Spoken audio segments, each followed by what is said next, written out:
নমস্কার, হিজিবিজির একটা বহু পুরনো ব্লগে আপনাদের সবাইকে স্বাগত।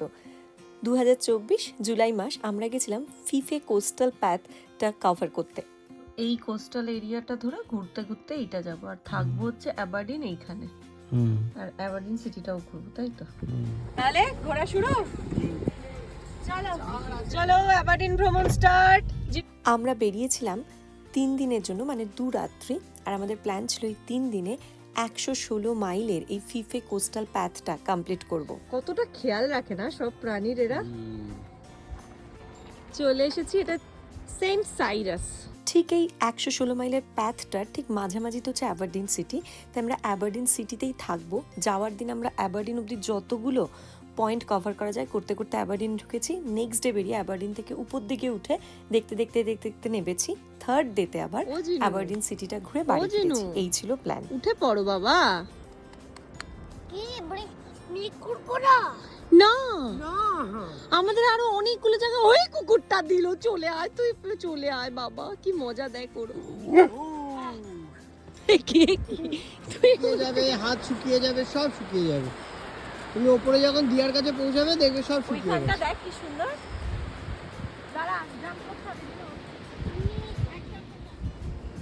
কি আসছে গন্ধ।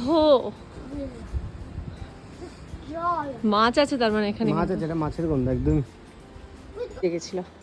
পুরো জলে চুবেছে ওই মাছ। এইটি ছিল আমাদের প্রথম স্পট। বিভিন্ন ধরনের লাইভ কোরাল থেকে জায়গাটা দুর্দান্ত ছিল। মা যদিও উপরে বসেছিল, মাই এতটা নেবে আসতে পারেনি। আমাদের বাঙালিদের সস্তার কাল তখন কাল মোড়ে চলে গেছিল। মা বসে বসে বোর হলে অনেকটা। না ভাইকে ফোন করে নিলাম। আচ্ছা, তোর ক্যাসেল যাচ্ছি তাই তো? আর কি খেতে খেতে যাচ্ছিস? এই যে অ্যাট্রাকশন পয়েন্টগুলো অনেকটা হাইক করে উঠতে বা নামতে হয়, সেগুলো সব ভিউ পয়েন্টেই মা বসেছিল। আর ভিউ পয়েন্ট থেকেও কিন্তু খুব সুন্দর ভিউ পাওয়া যায় এই জায়গাগুলো। তাই মা বসলো আর আমরা এটাতেও নেবে গেছিলাম। ফটো তুলে নিলাম।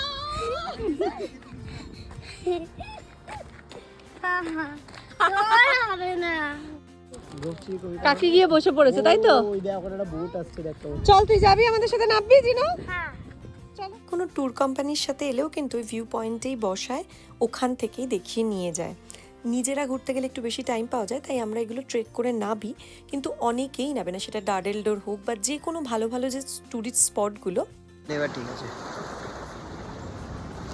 জেনো। উই বাহ, আরেকজন দিয়া সুন্দর করে আরেকজন দিয়া তুমি জোর করে আগে পাঠালে ওই ক্যাসেলটা ক্লোজ হয়ে গেছিল। আর মাকে একা বসে এতটা নিচে নেমে যাবো, তাই আমাদের একটু খারাপ লাগছিল, আমরা যেতে চাইছিলাম না। মা নিজেই জোর করে পাঠালো যে যা ফটো তুলে আনবি, কারণ মা নিজে প্রচণ্ড ঘুরতে ভালোবাসে, তাই যতটা অবধি আসতে পারে ততটা তো আসে। কিন্তু মার হাঁটুর প্রবলেমের জন্য মা না নামলেও মা জোর করে আমাদের পাঠায় যে না তোরা দেখে আয় অন্তত। তো ওটাই জিনু চোপা করছিল যে তুমি পাঠালে, কিন্তু ক্যাসেলটা বন্ধ ছিল। আমরা জাস্ট সমুদ্রের ধারে বসেই চলে এসেছি। গাড়িতে একটা স্পট থেকে আর একটা স্পটে যাওয়ার মধ্যে আমরা আমাদের বেশ লেট লাঞ্চটাও সেরে নিয়েছিলাম। আমরা খেতে খুব একটা বাইরে টাইম ওয়েস্ট করি না ঘুরতে বেরিয়ে। আর এই স্পটটায় অনেক সুন্দর সুন্দর পাফিনস দেখেছিলাম, সেই ভিডিওগুলো খুঁজে পেলাম না। কেমন লাগছে? হ্যালো ভালো করে একটু দেখিয়ে দে কেমন করে ভালো দেখাস তুই। ও আইসা বড় ভাই বলছিল একজনকে, বলে আপনার তৈরি উঠতে ভয় লাগে, আর প্রায় 5টা না 7টা সমুদ্রের ওপর দিয়ে যায়। কি করছিস? বলে বলে এলো, চিন্তা কর। এই তুই বাবার গায়ে ঠান্ডা হাত দিবি? আমি আমার হাতে জানিস তো কোল্ড ড্রিঙ্কসটা ধরে ঠান্ডা হয়েছে। আহা এইবার কি হবে? আর একজন কি পাথর করাচ্ছে? কোল্ড ড্রিঙ্কস খাচ্ছ? লাঞ্চটা সন্ধেবেলায় কেমন হলো? সন্ধেবেলার লাঞ্চ এটাকে বলে। এটা এখন সন্ধে হয়নি। নতুন বাদ্যযন্ত্র আবিষ্কার করেছে জিনু। আরেকটা লাগবে। দেখ তাহলে সাউন্ড আবার চেঞ্জ হবে। এবার বাজা, এবার বাজা। সাউন্ড চেঞ্জ হয়েছে। এবার এই সাউন্ডে একটা গান বানা। এমন যদি হতো আমি পাখির মতো উড়ে উড়ে বেড়াই সারাক্ষণ। এখানেই রয়েছে সব।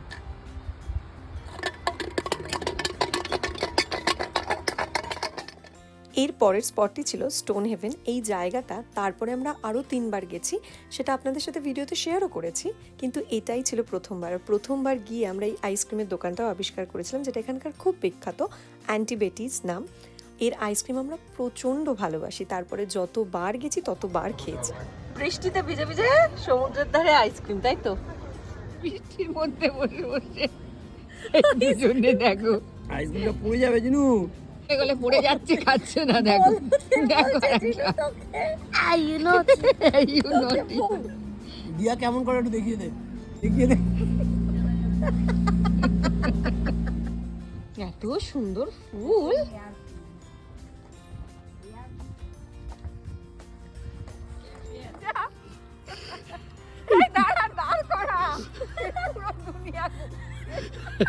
স্টোন হেভেনে একটা বিশাল পার্ক ছিল, তাই সেই পার্কটাতে জিনুর সাথে সাথে আমরাও শিং ভেঙে বাছুরের দলে নাম লেখালাম আর প্রচুর আনন্দ করলাম। এরপরের আমাদের গন্তব্য ছিল আরেকটা ভালো অ্যাট্রাকশন পয়েন্ট, অনেক উঁচু থেকে। এটা ড্রাইভিংটা ছিল একটা হিলেরিয়াস ড্রাইভিং, পুরো গাড়িটা এরকম নামছিল। সঞ্জীব পুরো ভগবানের নাম নিয়ে গাড়ি চালিয়েছে, আর এদিকে নেবে এত সুন্দর সুন্দর পাথর দেখে আমাদের পাথর কুড়ানিরা পুরো একদম মুগ্ধ হয়ে গেছে। Kina triangle. তুই বল কোনটা তোর ইচ্ছা করছে, আমার তো দুটোই দুটোই নিয়ে নে। কি আমি নিতে পারবো না দুটো। তাহলে বড় ছোটটা নে, বড়টা ফেলে দে। এই পকেট ভরেও পাথর কিছু। কি আমি কেয়ার করি না, আমি দুটোই নিচ্ছি। বহুত বোর লাগবে, কাকে কেয়ার করছিস না? বহুত বোর লাগবে একের থেকে। কেয়ারটা কাকে করছিস না? এর থেকে অনেক লাগবে, কারণ এটা আমাদের লাস্ট পয়েন্ট। লাস্ট পয়েন্ট, আচ্ছা এদিকে থেকে অর্ধেক মা, এটা লাস্ট ভালো লাগছে না কোনটা হারাতে? এই শামুক ওয়ানটা ফেভারিট ওয়ান। Favourite one. আমি এটা নিয়েছি, দেখেছিল এটা জিনু দেখা তোরগুলো। আমরা একটা আর তোর ঝোলায় দেখা। ঝোলায় তো প্রচুর। ব্যাস, ডে 1 এর মতো ঘোরা শেষ। এবার আমরা অ্যাবারডিন সিটিতে ঢুকে পড়েছি, কারণ সিটির ভিতরে আমাদের এয়ারবিএনবিটা ছিল। আমরা সবসময় ঘুরতে বেরোলে এয়ারবিএনবি নিই, কারণ মোটামুটি একটা রান্না করে রাত্রে খাওয়া অ্যান্ড পরের দিনের ওই গাড়িতে খাওয়ার মতো ব্যবস্থাটা রেখে দিই, কারণ ওই খেতে গিয়ে টাইম ওয়েস্ট করলে ঘোরার অনেকগুলো পয়েন্ট মিস হয়ে যায়। এয়ারবিএনবিটা খুব সুন্দর ছিল। পরের দুবারও আমরা অ্যাবারডিন গিয়ে এই সেম এয়ারবিএনবিতেই ছিলাম, যদিও বড় ঘর নিয়ে হয়েছিল কারণ আমরা গ্রুপে গেছিলাম। গুড মর্নিং, আজকে আমাদের ট্যুরের দ্বিতীয় দিন। হনুমান কলা খাবি? জয় জগন্নাথ দেখতে যাবি? মা, ওয়েদার কেমন? ঠান্ডা না, মানে একেবারে জমে তোমার এখানে ডি ওদিকে, রিভার ডন এখানে। আর ডি হচ্ছে দেখি কটা জমলো। চল।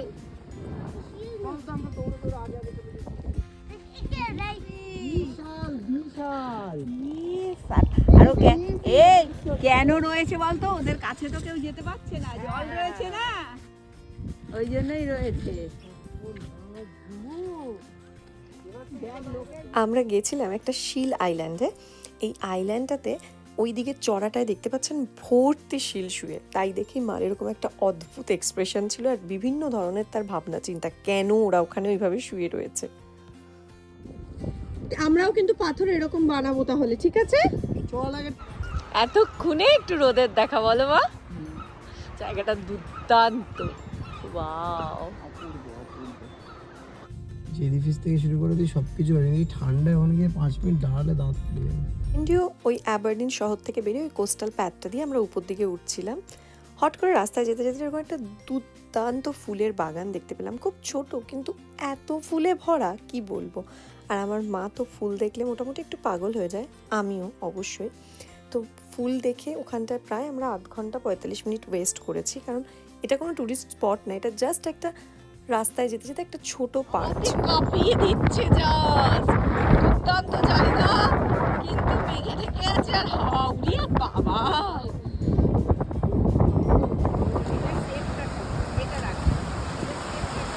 গভীর আলোচনা চলছে পাথর কুড়ুনিদের মধ্যে।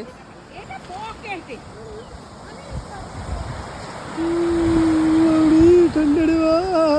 তাও এখানে হাওয়াটা কম আছে, উপরে বন্ধ হাওয়া নেই। বেশ বড় বড় ঝড়টার ঢেউগুলো। ঝড়টা, হ্যাঁ সমুদ্রে ঝড় উঠেছে, সমুদ্রে।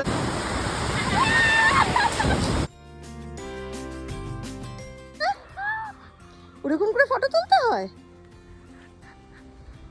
নিকু কোথা থেকে শিখলি?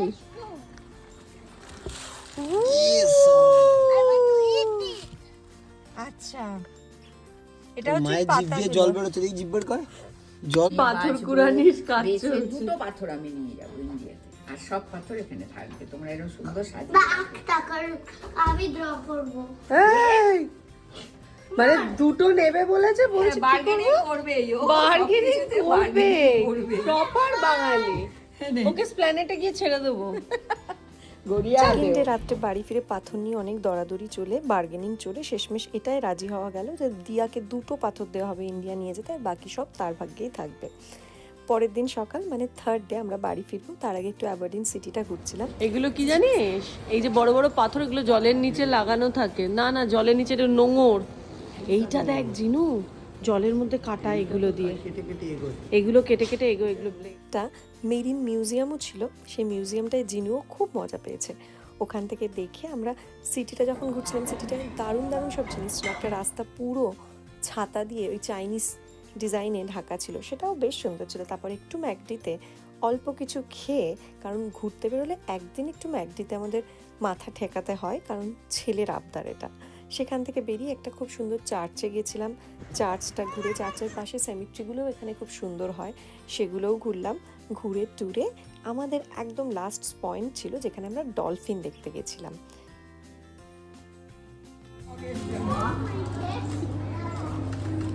বাবুরটা থেকে টুকরো কি মা, খাস না বাচ্চাটা, বললো না জিনু কেক খেয়ে নিল, মা তাড়াতাড়ি আয়।